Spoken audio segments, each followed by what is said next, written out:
going to transition into a few budgeting tips before I let you all leave. And the first, I see one that we already covered, and it's treat eating out as a luxury. And Jessica touched on that one quite a bit.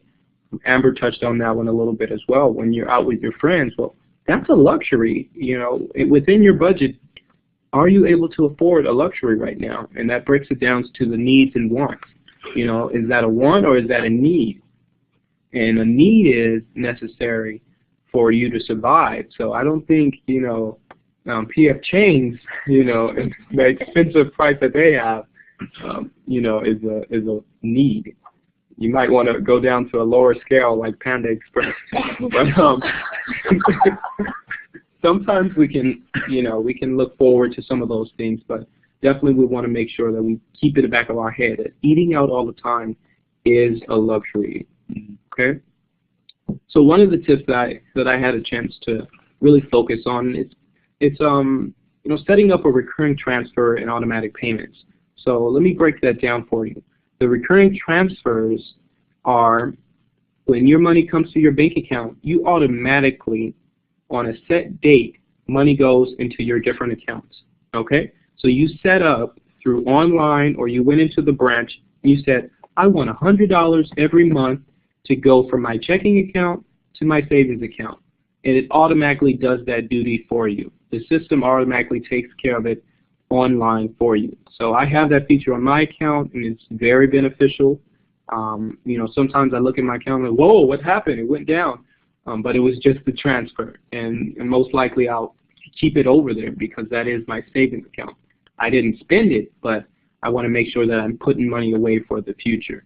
And recently I just got a new job, so of course with that, you want to increase that transfer, okay? And also we have the automatic payments.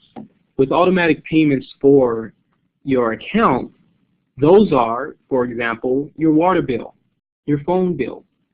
When you have enough money in the bank, you want to make sure that you're able to pay for all those things right away, because if you become late, then you'll have fees, right? So what I do and what others do is they set up an automatic payment on their account so they can pay for their credit card, so they can pay for their rent even.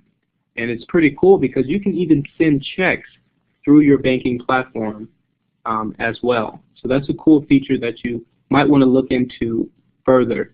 You can go to the branch, you know, or the credit union that you have your money in and talk to them further to set that up. Also, we have lower your variable expenses. Yes, variable expenses. So your variable expenses are the expenses that change when they're due or change in the amount of what they cost, such as gas, such as food, right? So when we're budgeting and we find ourselves in a bind, first thing we want to go to is lowering some of those expenses that we might not need as often as we think. And I say gas because sometimes we go back home and we can save a trip. You know, we can go every month instead of every 2 weeks or every week to see our parents. And that's you know, you want to talk to your parents about that first, you know, because sometimes you might be getting income or allowance from them and they would like to see you, okay? Other things we want to focus on is carpool if you can.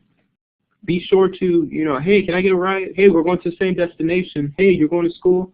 Let's put our schedule together and we can carpool and save a lot of money that way as well. And the last thing I want to focus on is checking your banking statements. So when you check your bank statements, you're not just looking at, oh, yeah, this is nice, and you throw it away. No. And most of us receive our banking statements online now. So the first thing you want to do is sign into your bank, you know, about once a month or every 2 weeks, and to make sure all those transactions are yours. Because at different points in your life, there might have been a situation where you were out to eat and they accidentally put $200 for a tip. Yes, for a tip. So you want to make sure that they have the correct amount, $2, not $200, in case you were out to eat, okay? And for a tip, by the way, that's you double the tax in most situations. So Once you start budgeting, you'll be able to afford that tip and afford eating out, which is a luxury, okay?